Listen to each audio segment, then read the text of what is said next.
if I don't have at least 3 drinks on the table, it's not a real podcast. Snacks if you want. Wasabi peas I got from HEB. Those are delicious. Hello and welcome back after a very long hiatus. How long has the hiatus been? It was like, now it's about 6 months. Okay.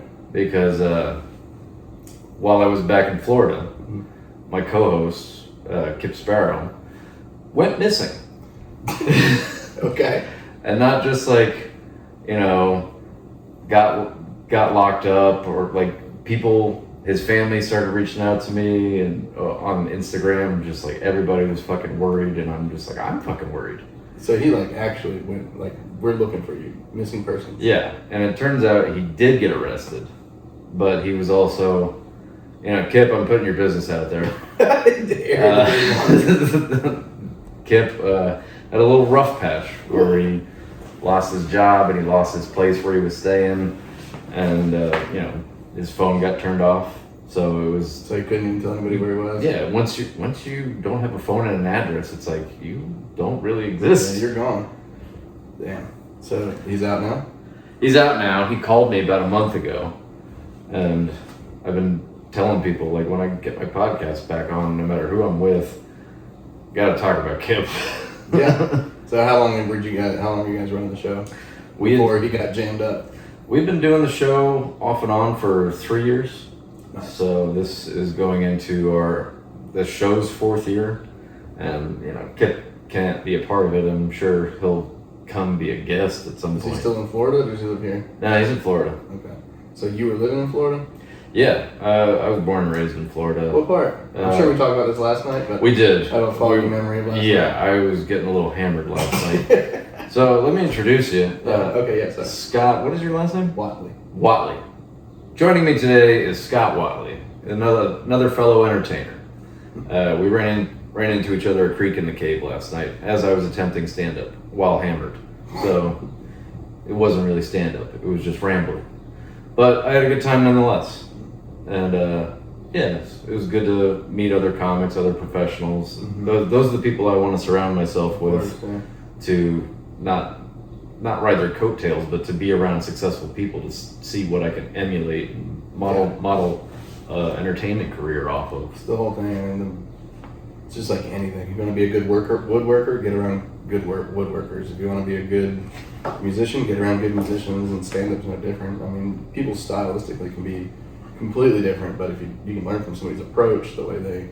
Yeah. You know? Like, I'm super passionate about storytelling, which is why I love doing podcasting. Yeah. And trying to do storytelling and stand-up is challenging. Yeah. But it's not impossible. That's kind of how my act is. I don't do a lot of like Jokes. Set up punch stuff. I don't sit in the pocket and just deliver. My stuff is like, it's real derivative of like my regular life, like me and my wife and my kids, or you know, something like the other day I was on a boat with some friends and we went to this restaurant on the water, and when we got there, this guy was going into anaphylactic shock because he had eaten shellfish, and just so happens on our boat, my friend's an ER doctor and his wife's a trauma nurse, and some of the other people on the boat were medical professionals, and we ended up I was walking by and heard this guy telling this guy's friends were like, "Are you okay? Should we call an ambulance?" And he's like, "No, I'll be fine. Just take me home." And they were on a boat. And like as I'm walking by, I'm like putting it together, and I go, "What's up with him?" And they're like, "He ate whatever. He's having an allergic reaction." I was like, "I just happen to have an ER doc." And so anyway, hey man, I'm writing material. Right place, right time. Yeah, but I'm writing material on that because like you go to the ER and you can wait for hours and not see a doctor. But if a doctor's in the wild and somebody goes, "Is there a doctor?" they come running. Yeah. And like people were like flexing their credentials. "I'm a nurse. I'm an ER nurse. I've been a nurse for 30 years. It's like you guys are interviewing for who can attend this guy first. This woman ran up, she goes, "I'm a lifeguard." Like, why would you flex a lifeguard credential? You have the audacity to bring lifeguard credentials to an ER doctor who's actively... A part of a group or all strangers? The strangers. The all strangers. Yeah, I'm like, you're just going to roll up and be like, "I'm a lifeguard"? And my doctor friend, I'm like, in my head, I'm like, all right, look, if he falls in the water, you can save him. Otherwise, let the doctor take it from here, you know? And anyway, so I'm gonna end up writing material on that. I think just taking like something that happens in my regular life that I think is hysterical, and well, how can I frame this in a way that turns into a story with punchlines? And that, by the way, is just that's not anything. It's just what happened the other day. Yeah, that's the broad strokes. Don't feel like that was like a polished bit or anything. Certainly is not. But yeah. No, I was working on material, not the stuff that I used at Creek, but I was watching a video the other day, and I'm not diagnosed autistic, but I have autistic tendencies, and I lean into it. You know, I don't shy away from it. I don't think that it's something to be ashamed of. I think it's like a superpower. Sure. But a lot of people use it as a crutch, or they use it's an easy accolade nowadays. They use claimtism. You're like, oh. They use it to get away with their fucking shitty behavior. Yeah. And I'm just like, you fucking scumbags. Yeah, it's not an escape from accountability. I was watching this train video because now it's like, hold on. You think you might have a touch of the tism, and you're going to open up with I was watching trains on TV? It wasn't trains though. Let me go ahead. I think I'm qualified to diagnose you on this one. Probably. You probably got a touch. Probably. Whether I got a dinosaur over my shoulder for starters. Okay. Yes. So you went through that kick.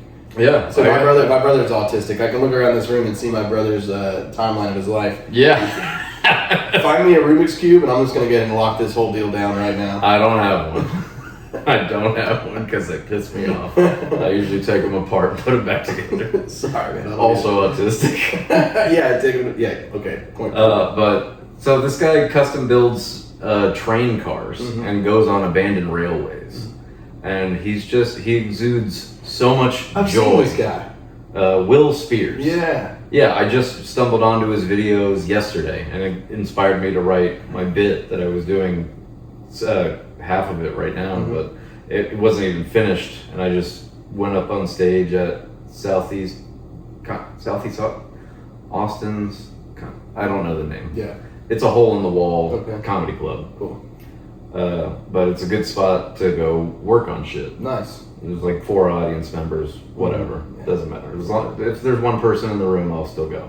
Yeah, if there's 1, 2, but you get like a couple sitting at a table. You can have a blast. I just full send, man. I just like audience of 2. Even when I'm doing a bigger show and there's a packed house, I always pick out a couple of people. Like there's a couple over here, there's a guy over here. Like I find the people that are the most engaged and the most keyed in on them, and I just tell them the jokes, and everybody else can listen in. Yeah. You know, it's kind of like I don't know. So I don't mind a small crowd if you're working shit out, especially. Yeah. So, but that was the material I was working on, and then when I got to Creek, I abandoned that material, which I should have kept working on, and because the theme of Gimmick Mike was gratitude. And I was in this fucking weird cult back in Florida called Gratitude Training. Have you heard of it? No. It checks out though. But yeah, and you know, not all cults are bad. It's like nobody was being harmed. It was a leadership development course. But cults are generally good until you have to give them your money and your wife.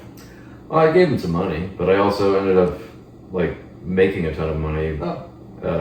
Just you were the leader. I became one. Did people bring you their wives? No. That's usually where those things go. No, I didn't. So tell me about gratitude. The cult. I say it's a cult, but I use that word lovingly, affectionately. It's a community of people, and everybody's focused on bettering themselves. That's not bad. Yeah, but when you like an affinity group. When you see people around you being happy, and it's not in like a religious context, people get all fucking butthurt. People generally don't want to see people just happy. That's very true. Yesterday I grabbed a burger at this little spot on 6th Street. So everybody was like, go there, it's the best burger. And man, the bartender was just like, hey man, how's it going? Where are you from? I was like, Florida. He's like, I hate Florida. He's just, okay. What do you do? Well, I'm here. Why are you here? And I was like, I'm a comedian.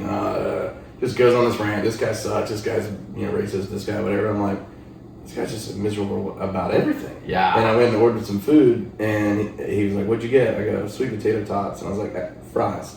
And he goes, man, I said, I say tots because I love tots. And he goes, fuck yeah, dude, I love tots too. Like, I was like, this is the thing? Like, you hate Florida, you hate this, the weather's this, and But sweet potato tots, that's what breaks the ice. And I think people just generally I would rather see people light up and be happy. Yeah, and I mean, if you're stoked, I want to know what's making you stoked. Let me see that. I love complaining. Just do it in a way that's fun and engaging. You know? Yeah, like Lewis Black style. Yeah, where there's a comedic tone to it all. Yeah, like I love to bitch about shit. Like that's what helped me survive as a young soldier when I was in the army. This was during the Chappelle Show era. Yeah. So it was just a bunch of racist soldiers, me, my black friend Willie, and my Korean friend Charlie, just fucking roasting the shit out of each other. Your Korean friend was named Charlie? Yeah, and my black friend was named Willie. Like when they go Charlie's in the jungle during the Korean War? Oh, dude, the jokes were endless. Always. I didn't know if you nicknamed him Charlie. No, that was his legit fucking name. I thought name. you guys just, got it. Sorry. I forgot where I was going. Watching Chappelle Show, getting through things. Oh yeah, that's how we, vented, and we used humor as not as a coping mechanism, but as like a therapy. Yeah. And that was how we got through all the fucking bullshit we had. Yeah, it's gallows humor. I mean, yeah. It's stuff that when you're in the trenches. I think a lot of people that end up going into comedy in general probably have some sort of trauma. Yeah. That they've started coping with, even maybe like for me, growing up, parents splitting up, all the typical stuff, right? I had carried a lot of insecurities about being dyslexic, and I had like an intellect inferiority complex, where like I always felt like everybody in the room was smarter than me. Like, why don't I understand it? So I was coping through humor, like making my classmates laugh. Like, if you boil it down, then I think comedy in general helps you process the things that are uncomfortable in the world and put them into a category that's enjoyable. Agreed. So why not lean into it? And I think, a lot of like military and service industry, hospitality, like the levels of humor and depravity are so close. And that's why, I've loved working in the service industry for the last 15 years or more. Yeah. And now I'm finally out. I'm doing DoorDash full time. How long were you in you said the Army? I was in the Army for 3 years. I got kicked out for cocaine. Anyone who's watched the show before Whoopsie daisy knows that I enjoy the white powder. I am from Florida. Some square groupers? Yeah, absolutely. I said square grouper to somebody and they were like, what are you talking about? I was like, I guess it's a total Florida thing. It's a Florida thing, especially if you're by the beaches. Yeah. For those of you who don't know, a square grouper is a bale of drugs that is often tossed in the ocean, and they just let it float to shore. Yeah, sometimes you get run down by the man. You can jettison a couple of decoy bales and yeah. My father was always keen on looking for them when we would go fishing. Yeah. And if he got one, I never knew. Yeah. But this was before. I would never mess with them. I do a fair bit of offshore fishing, and one time I found a box. Like, you ever seen like how a case of waters will have a cardboard box on the bottom of it? Yeah. It was one of those, and it was still wrapped cellophane. Like, it had fallen out of the boat, but it was floating upside down. So the box was upside, because all the bottles were below it. It looked like a square grouper, and we were like, at first we fished it because anytime there's anything out in the ocean, fish will gather to it. So we fished it, and we were trying to catch mahi or whatever, and then we circled back around once we had decided there's no fish underneath there. We were going to look at it, and then when I got close, I saw it was just water, so we pulled it in the boat. But if I really saw one out there, I don't think I would mess with it, because either the Coast Guard's looking at you, or the cartel is. Somebody is just over the horizon looking at you. Yeah, now everything's got air tags and GPS and fucking bullshit in it. Yeah. So it's not even worth free drugs in the ocean. Yeah, I'm not a coke user, so it would be of no value to me. I wouldn't even know who to sell it to. I guess. That's personal use. I wouldn't even know who to give it to. Yeah. Police pull you over. No, this is my If it was a bale of weed, it'd be different. I do enjoy that. Yeah, I grew up around a ton of weed. Like, everyone in my family had smoked weed. My mom, my dad, my sister. And I never really got into it. It just... Well, how did you get discharged for coke? Isn't that out of your system pretty quickly? I barely failed my urinalysis. Yeah. So we were about to deploy to Afghanistan. And everybody... Might have saved your life. Probably. I mean, I was in a support unit. I wasn't in like a frontline unit. Okay. but I had come home to Florida because they give you leave, paid vacation. So me and all the other guys in my company, we're all from different parts of the U.S., but me and 12 other guys all failed for the same fucking thing. Were you guys all out partying together? No, that's what they thought. They thought we were just having a fucking big fucking snow party. Yeah. Damn. But I came home to Florida, messed around with this girl. She wanted to party, and I was like, well, let's party. And, we did. And so the story goes. But yeah, that relationship didn't last. No. That one cost you your job. Hey, Cost you. I was 20 years old. Yeah. I got in when I was 17. It was the year after 9/11. Okay. So it was like kind of as soon as I could. Mm-hmm. But the military gave me a bunch of useful tools and stuff I still use today because I was in logistics. Oh, okay. So just doing supply and understanding, I was very autistic, but ordering, shipping, receiving is like that's all numbers. Yeah. And What do you do now for work? I was working at a non-alcoholic bar. Okay. Anyone who's watched the show knows that I'm fairly well known in the Cava community. Okay. And you know these places in Florida. Yeah, we have a few. See, I mention Cava to people all the time, and I just get blank stares. Yeah. But it's just not catching on in Austin yet. Mm-hmm. But I feel like this is a good market for it. I'd like to open my own place here. Yeah. Tired of working for other people. I'd like to have passive income. So that's the goal. And this year, I'm pursuing my goals. Nice. I bought my house, bought my truck, and everything is going well on paper. Mm-hmm. Working on my mental health, working on my physical health. So yeah, Sounds like you're on a good track. and pursuing my dream of entertainment, doing comedy, telling stories, making people laugh. Mm-hmm. So yeah, that's where I'm at, and it's a joy to get to talk to people about it. And if you're watching, thank you for watching. Appreciate you. But enough about me, because people know me. Tell me more about yourself. Damn. All right. What do you want to know? So you're originally from Jacksonville. Where do you stay these days? Jacksonville. Oh, so you're just in town. Yeah, I fly back to Jackson tomorrow. Oh yeah. Tell my viewers about what happened with Tom Segura bumping you. Well, so Lemaire Lee runs I can't even pronounce it. How do you say it? I don't know. I've seen Octonoctus. Octonoctus. Octonoctus. I don't know. At Creek in the Cave. Yeah. If that's how it's pronounced, great. If not, who gives a shit? So a month or so ago, Lemaire and I did a show in Florida, and he was like, "Dude, you gotta come out to Austin." So we started talking about it, and he's like, "I can put you on my show at Creek in the Cave." I was like, "That's awesome." So we lined it up, and right before I was coming out here, Tom Segura decided to rent out the whole venue tonight. So the show's canceled, but I was already on my flights, but everything booked. So I was like, whatever, I'll just come out anyway. So that's the deal. Just came out here with kind of no plan. Just wanted to meet people, network, and hang out. And Yeah. try to get up. I'm gonna try to get up tonight, do some mics or whatever, and see if I can do some stage time. Fuck yeah. Which I'd look at my phone, but I can't. I think we're like Shakespeare's tonight. I think it's Okay. Shakes, I can do shakes. Yeah. What time is that one?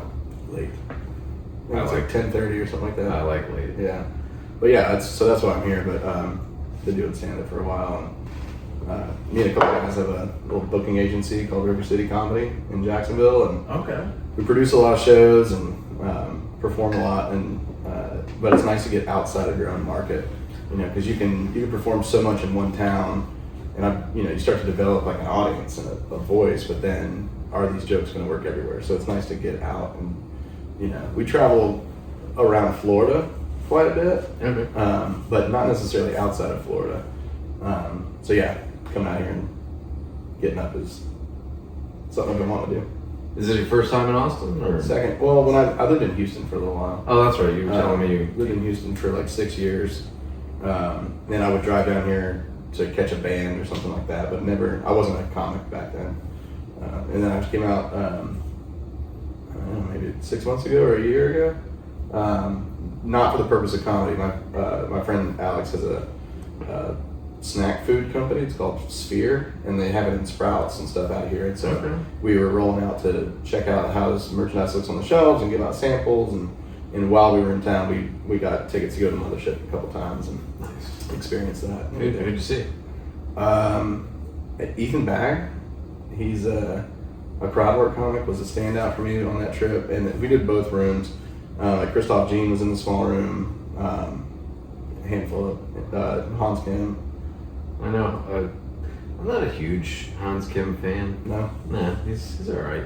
yeah, But have you done KT at all? what's that? Kill Tony. Oh, no, Yeah. watch it. I've got a lot of friends that have been on it. I technically have been on it as well. Yeah, what do you mean technically? I mean, I was signing up when I first got here, when I was staying at the Airbnb, Mm-hmm. and on my third sign up, like my third or fourth week here in Austin, I got pulled, Yeah, and unprepared. Just not a total failure, like had a poorly structured joke, mm-hmm. definitely hadn't been worked on before. Everyone who's supportive of me tells me I'm great. I'm like, that sucked.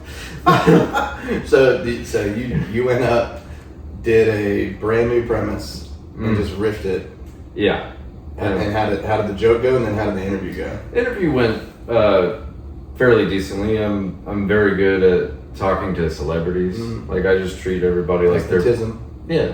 Well, yeah, I treat everybody like they're people. Yeah. Well, I've been in the service industry a long time. I've been around celebrities in Miami, and it's just like they're just people. Mm-hmm. But you know, You had even a different job than us. yeah.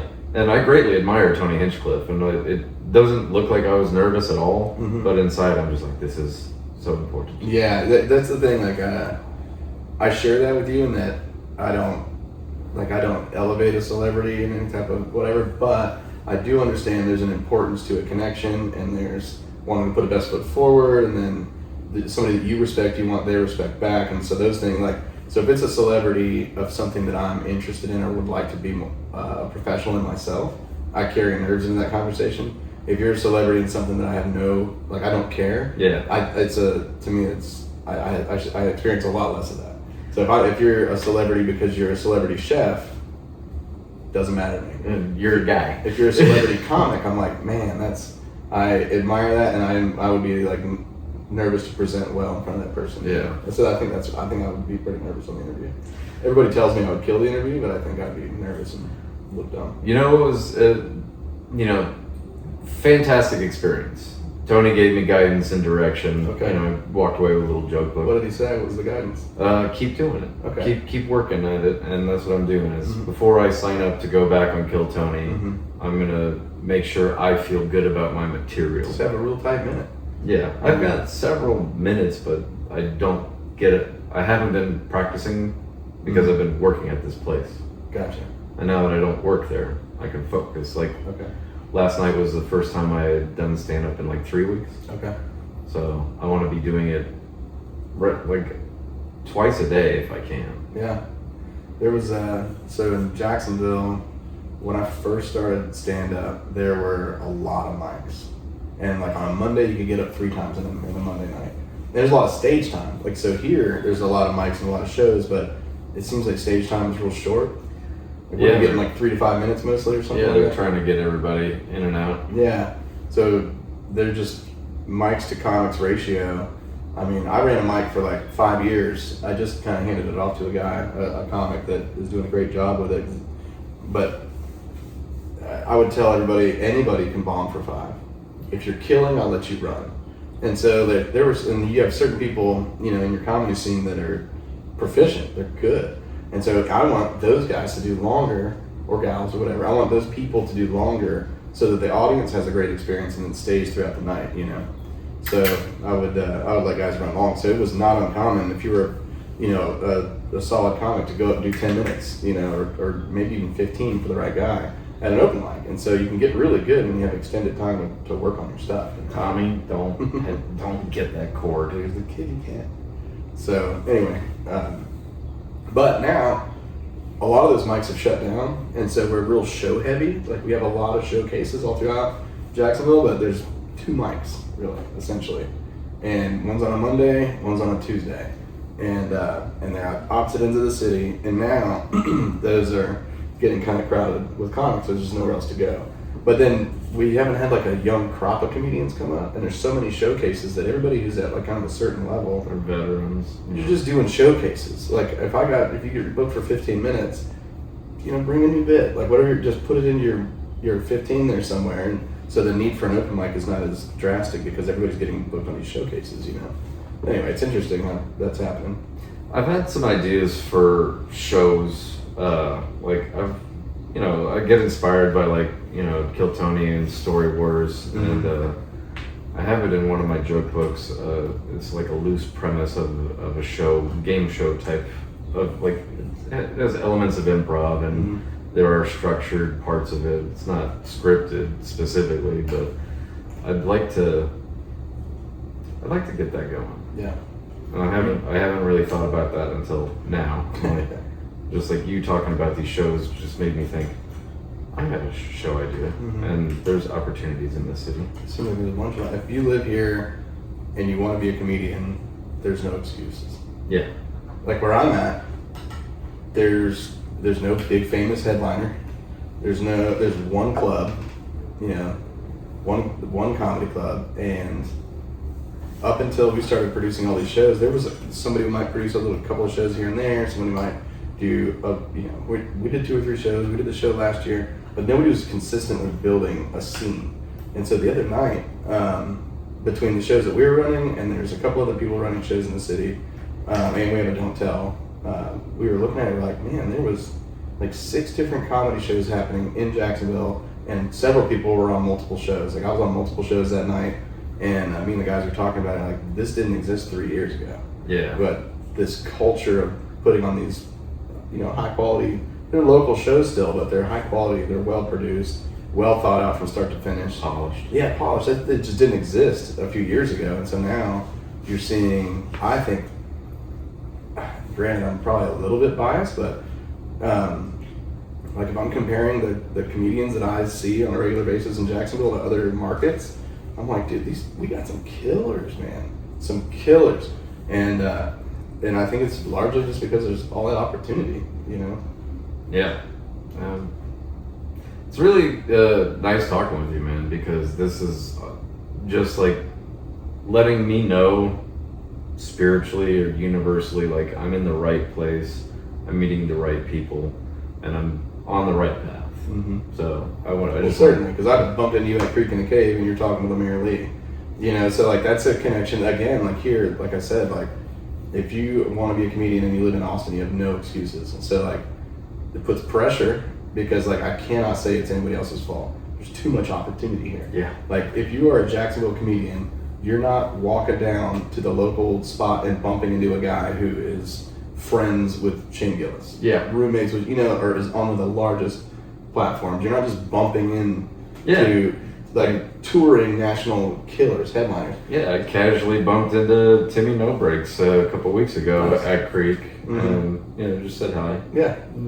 Didn't ask him, didn't ask him any questions, just gave him space. So these are the people around you, and so like we talked about, surrounding yourselves with people that are good at their craft, not necessarily even like to try to get anything from any of these people, but you get to watch them work at a close proximity, right? So you get to see a Timmy No Breaks go up and work on a bit.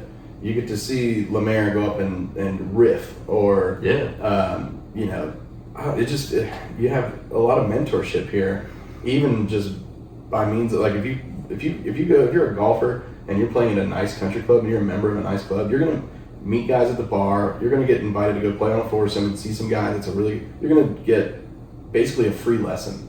Yeah. Every time you hang out, and that's what you're getting here in comedy. A free lesson every time you hang out. Yeah. I was telling some people about this last night because I left Creek briefly to go give my old coworker a ride home, and then I came back and did my spot. But they were, man, I keep on losing my train of thought. But I don't know where I was going. Just talking about getting a free lesson every time you go out. Oh, getting a free, the people I was talking to, I'm like, I know basically basically what I said earlier. Like, I know that I'm in the right place, and I'm meeting these people, and I'm around this sphere, and that Austin has become, you know, as good as a comedy city as LA and New York and Chicago. 100%. And I think in some ways it's better because not only is there all that opportunity and all the stuff that's the ground, the structures here, but people, like nationally, people's attention is focused here. Yeah. So like, if you were getting like what we're doing, like you could go from podcast to podcast to podcast here, and because of Kill Tony, because of the mothership, all this stuff, there's so much organic attention from non-comedians focused here to see what's coming out of here. In the same way that California drove American fashion, right? Surf culture, California culture, and it swept this way, and then from New York it came down. So they were the two keepers of fashion and industry, right? It was coming down from entertainment, fashion, all that. So, and because the whole world was going, what are you guys doing, right? And so now the whole world's going, what's funny, what's coming out of here? And so we are I'm saying we're because I'm sitting here. I'm not a part of Austin scene, but the Austin comedy scene is the curators and generators of like they're not driving the ship in terms of where we're going with comedy. Yeah. When you look at who lives here, who's dropping specials, whose podcasts are blowing up, those are the loudest voices. And so yes, New York and LA have been that for stand-up for a long time. You had SNL, or you got to do a movie. Yep. But I think those now are like alternative routes. Yeah. In terms of if you want to be a professional stand-up. That's the thing is, I don't know if I really consider myself a stand-up. Like, I'm attempting stand-up. Like, I enjoy. I mean, I met you at a comedy club and you had just got off stage holding a microphone. So that's the thing with comedy. It's like nobody graduates with a degree in stand-up. Yeah. Are you doing it or are you not? You know. Yeah. But what's your hesitation from calling yourself that? I mean, I come from an improv background, and I'm much more comfortable doing improv, whether it's long, short, or podcast interview monologue. Yeah. No, but like, so I have a couple friends that are improv comics, and they have a spot. It's called First Coast Comedy, and it's in Jacksonville. It's really awesome, but it's improv comedy. And recently, the two owners they've gotten into stand up, and I was talking to one of them the other day, and she was like, just basically for them, they feel like they're starting from scratch because stand up is such a different discipline. Yeah. But I was like, you're not starting from scratch. You're starting on third base because everybody that gets into comedy is uncomfortable in front of an audience. They don't have microphone discipline.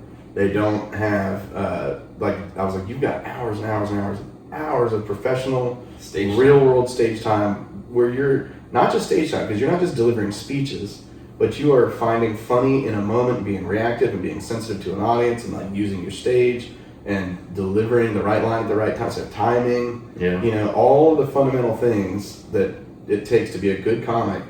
The only thing you don't have yet is delivery of stand-up material and writing it. Yeah. Because they are professionals that like, give me a word, okay, and they're building an entire comedic scene and reacting off each other. But I'm like, are you kidding me? Do you know how many comics, what do you do for a living? And they have no idea how to take that into making it something funny, but that's the skill that they have. So I'm like, look, if you're ever in a set and it's not going well, you've got all these tools in your toolbox at your disposal that you've been developing forever. So you can get like, you're starting comedy for the first time, you've never done anything, you were jumping out of an airplane without a parachute and trying to build one before you hit the ground, right? But if you have been in a career of improv for all these years, you're jumping out and you're like, I got this giant parachute on my back that if this starts going bad, poof, I can just react and have fun and make everybody laugh and then get out of there. And the danger is going to be when it gets difficult, are you going to have the discipline to like the balls to like, how far to the ground are you going to fall before you pull that chute? Like, are you going to sit in that awkward? Or are you going to sit in that free fall when this isn't going good and dig your way out and find the funny? Or are you going to pull that chute too quickly? And so, but the skill, that safety net is there, and so I was just trying to encourage them, like, you're already funny. You're just learning how to be funny in a different way. It's like, you're an athlete, well, you're probably going to be good at basketball, you're probably going to be good at baseball, Anyway. That's my rant. No, that's awesome, and thank you for that.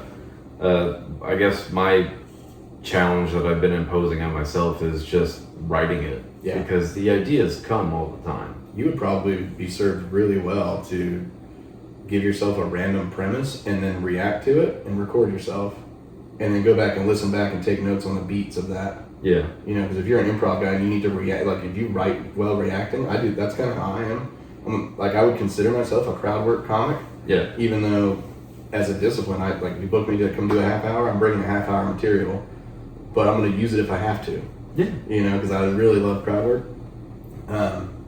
Anyway, I react a lot, and sometimes I'll even something that I'm doing in crowd work will become a bit later. I go, what was so fun? Why did that resonate so much? Yeah. Well, it wasn't just what's with your hat or what's with that shirt. There was something more there, right? There was something more about that type of person. That character. Yeah, that character or whatever. So like, if you're, and I'm not just sitting here trying to give you advice. Like, who am I? Hey man, I'd take it. I feel like that'd be a fun way for you to write is like, give yourself some like thesaurus and find a word and react to it or try to put it in a, you know, I don't know.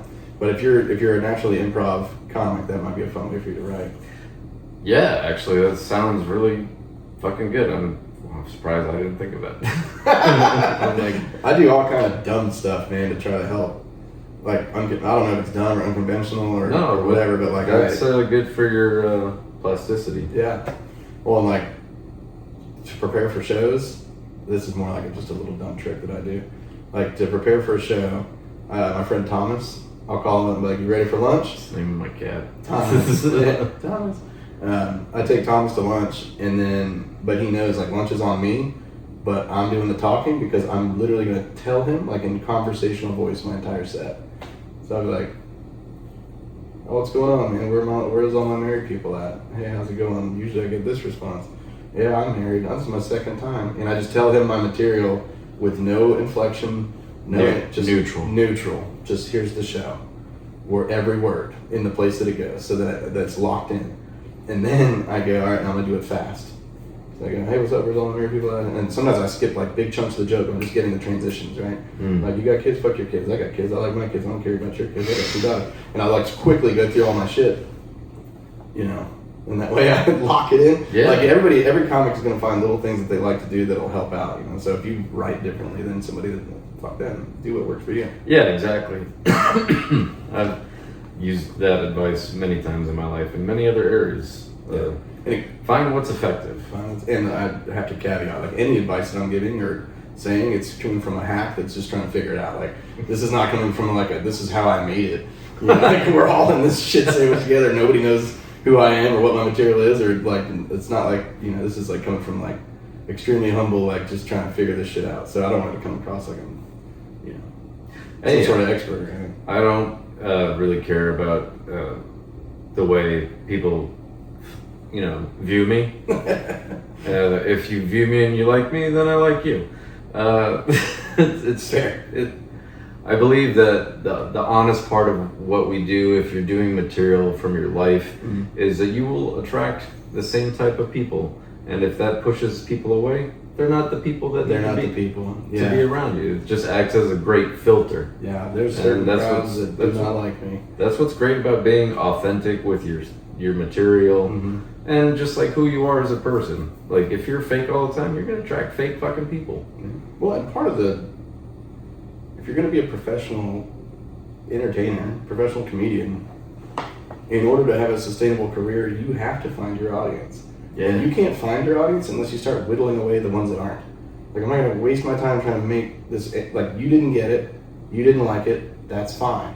You didn't like it, that's okay. These people in the middle did, and that's who's gonna buy a ticket later. Yeah. And this is a ticket selling business. That's all it is. Like, we gotta move tickets, otherwise nobody cares. If you move tickets and nobody laughs, we just sit there and it's a quiet room and it's a TED Talk, doesn't matter. You're selling tickets. If people want a TED Talk, you find your audience, you find that, and that's who you base your career on.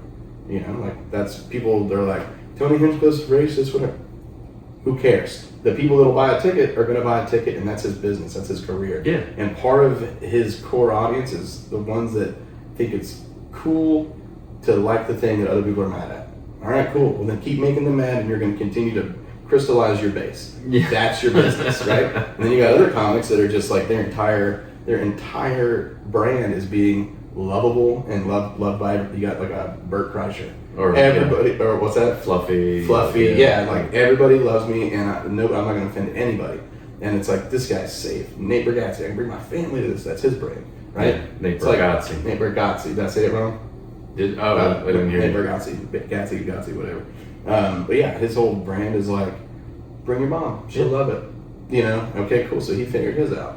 So how do you get there? I don't know. I'm just going to not worry. Like, I know that I'm not going to have a lot of blue hairs in my audience.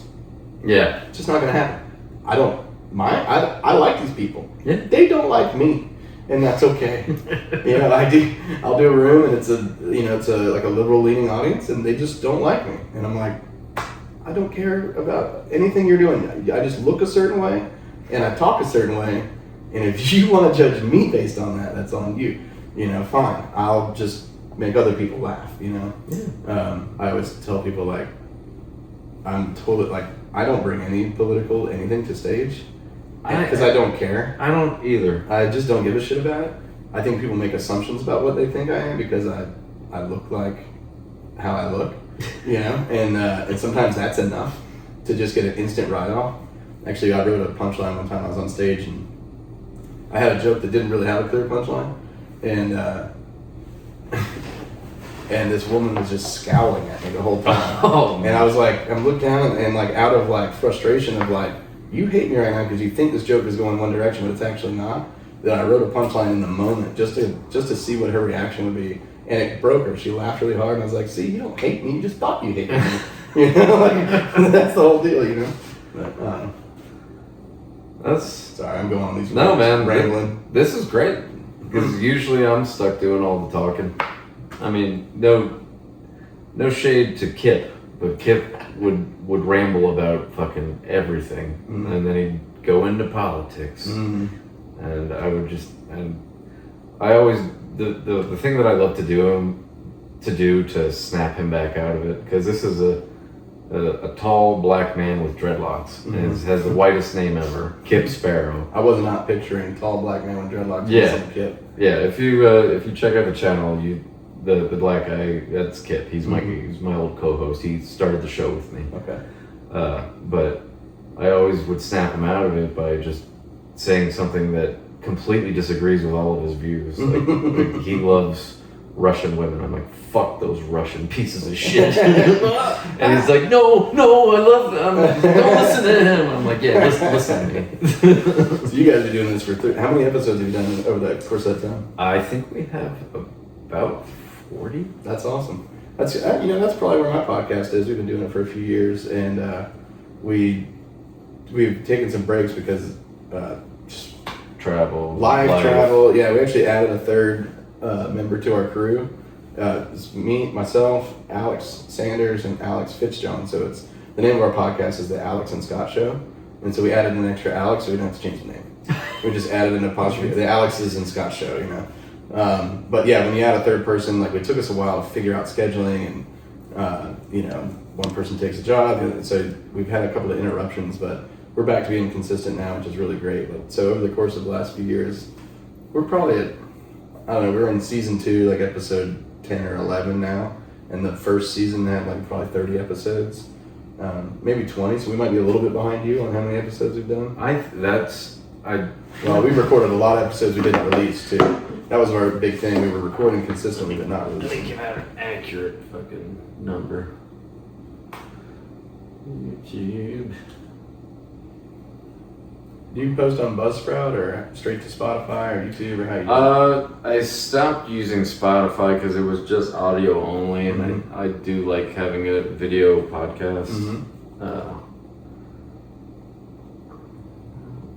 I'm not coming up in my own SEO. That's how long I've been inactive. Alright.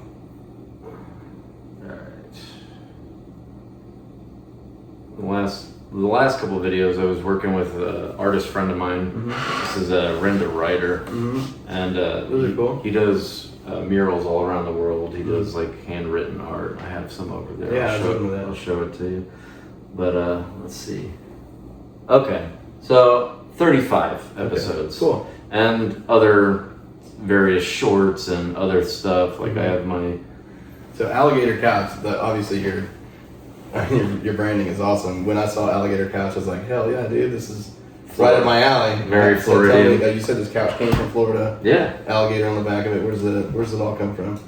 So my old roommate, Arnold Rodriguez, is one of my favorite people that I've ever lived with.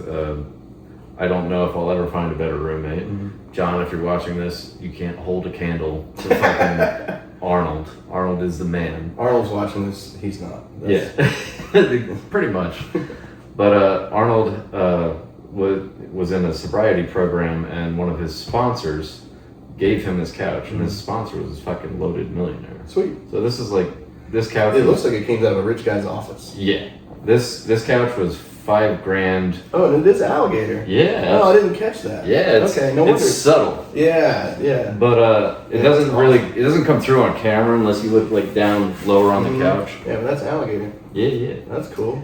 But this couch was like $5,000 in the 1990s. Yeah, it's like $1 million today. So yeah, it's a $300,000 couch. It's a pretty sweet couch, and I'll do what I can to keep it in good shape, even though it's got some marks on it. The old Alligator couch. That makes that now I get it. People always like when we started this channel, I had no name for the show. Okay. We were just doing it in my living room, and we were sitting here, and I was like, it just came to me. I think by the second or third episode, I was like, just call it Alligator Couch. I love it. I think it's an awesome name. Thank you. The only like Alex and Scott show, we just did it because the initials spell ass. So our logo is a donkey.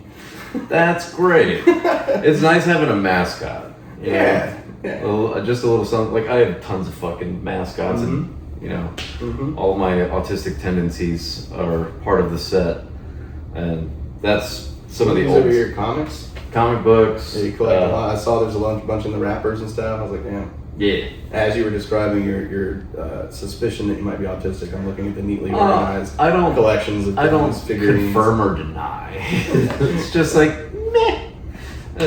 But I'm one of the people that leans into it. Like I use it as a superpower. Yeah, of course. I don't use it as a crutch. So which comics are you collecting? What's your go-to? Does it matter, or is it just whatever's the most valuable? No, not even. I just like good stories. Okay. Like I love Spider-Man.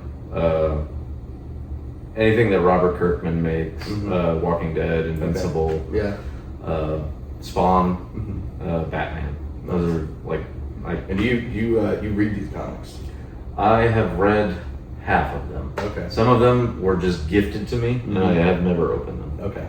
Because there's some old collectibles in there, but I don't want to part ways with them. Sure. Yeah. What I'd ideally like to do is when I open my own bar, is just have a private room that's like a comic book library where people can come and enjoy nerdy shit, and then do a little book report on it and come chat with me and tell me why this was good or why it was bad. That's cool.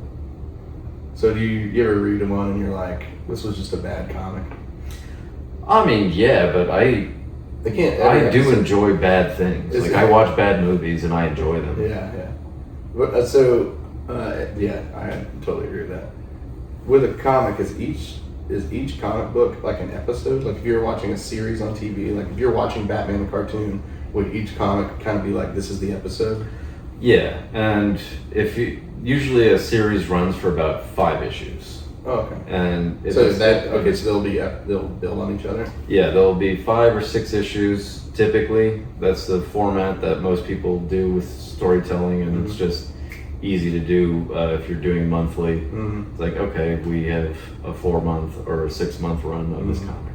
Would you pick up a comic book that's like, number 5 or number 4 and feel like you don't understand what's going on for the first couple pages because it's depending on, or do they all resolve each other? Depending on the author, like they'll have little bubbles that say this is a reference to issue blah blah blah blah, see this, that, or the other thing, but it'll give you just like a little bit of just enough backstory so that you're not lost. Okay, so it's like we find our heroes in the middle of a battle between blah, blah, blah. Like if you started watching a Marvel movie and you've never seen any of them, and you started with Ant-Man, like you don't have to watch the other movies to enjoy it. Just Like enjoy it's meant to be. They're all meant to be enjoyed singularly, and they tell a bigger picture when put together. Yeah. Just like what they're doing in the MCU. Awesome. When I was a kid, so my aunt is an artist, and she was friends with this guy, Mark Bagley, who was an inker for Spider-Man. Well, he had like a bunch of different jobs within the Spider-Man franchise, but when I met him as a kid, he was an inker. I'm gonna check and make sure that Okay. the phone is still going. I just want to see our time too. Okay, yeah, we're good. So we're on time. We're at 50. Awesome. In the pocket. In my pocket. He was an inker for Spider-Man. Pick up. I don't know if you do much editing, but Editing, video editing. no, yeah. I don't know if you cut anything out or you just let it roll. I don't like to, because I'm not proficient at it. Just let it be what it is. I like that. Like, feels like you're really hanging out with somebody. If you, it's like, yeah, we're hanging out. That's how ours is. We just literally hit the cameras. We don't edit anything except for, like, we try to have a clean intro. Like, usually, like, hey, all right, we're live. So there might be a little bit of like, make sure that camera's turned on, or is that recording? All right, we're live. Oh, So yeah. I cut that part off the front.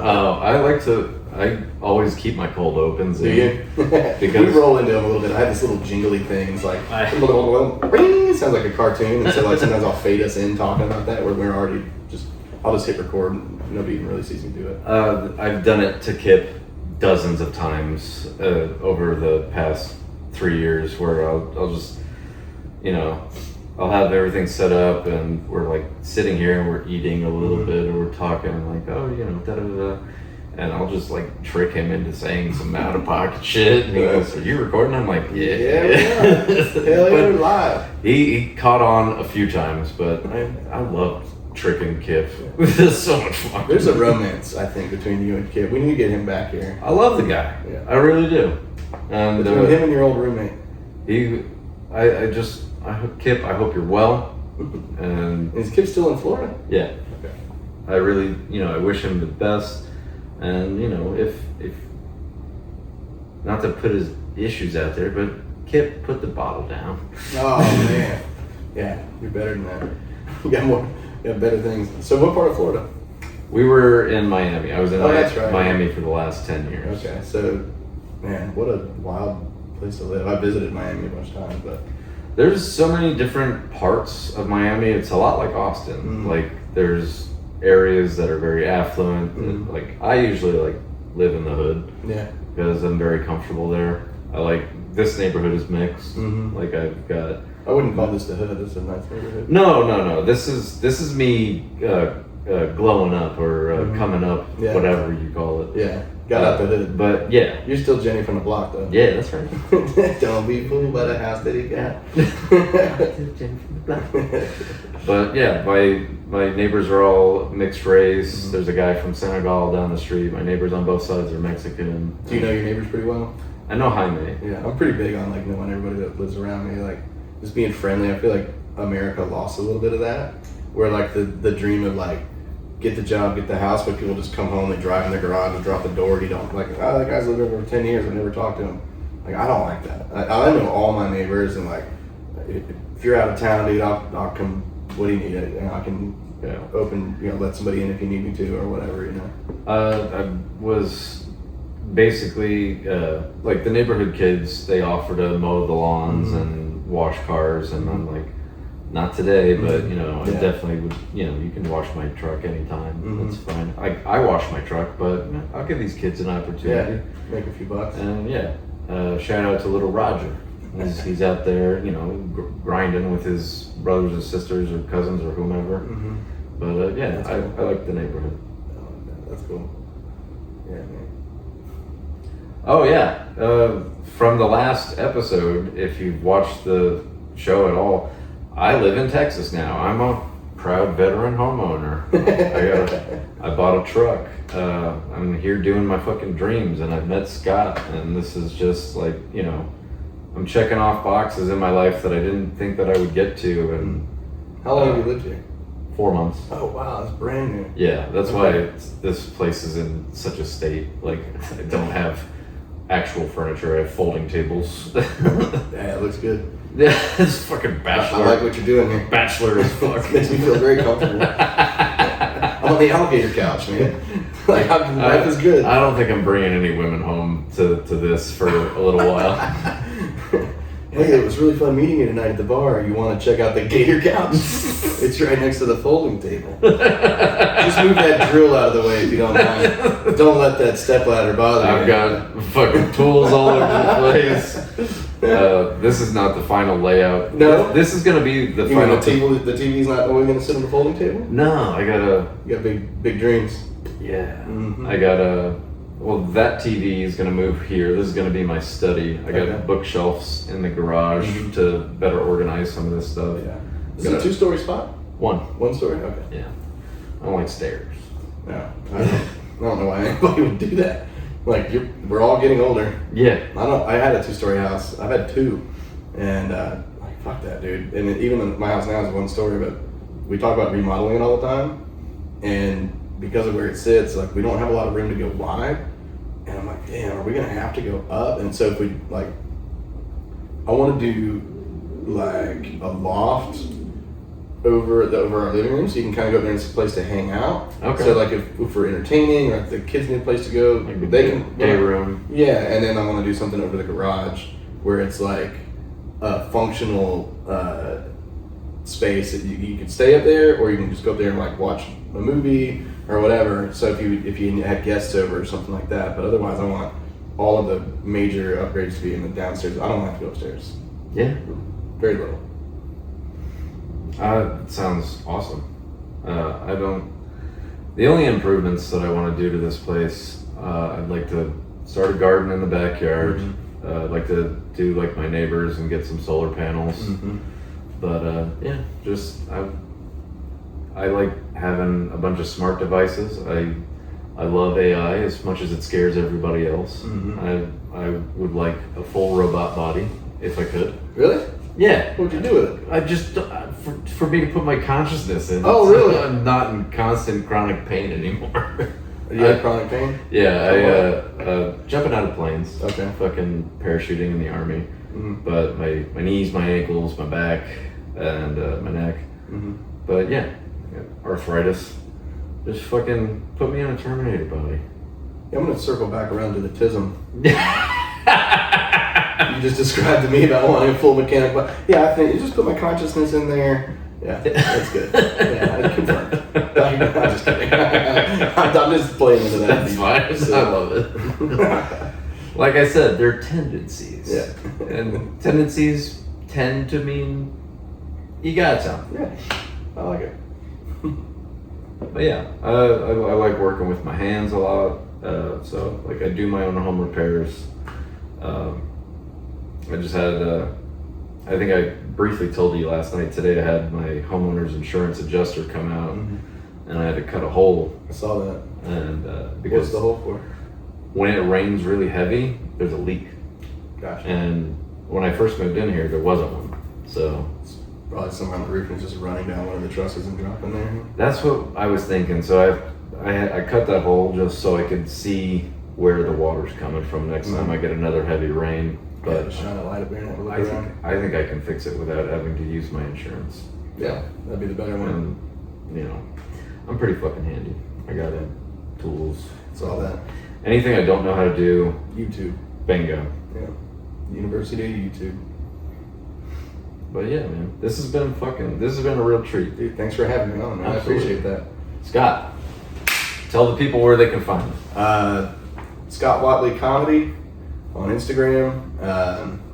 And from there's links to everything. So Awesome. Yeah, Scott Whatley Comedy. And you can find me on my Instagram, Casey Gator Miami, and on YouTube, where you're watching me right now. Thank you, friends. Have a good day. Manage your expectations and get all the sex you can. There you go.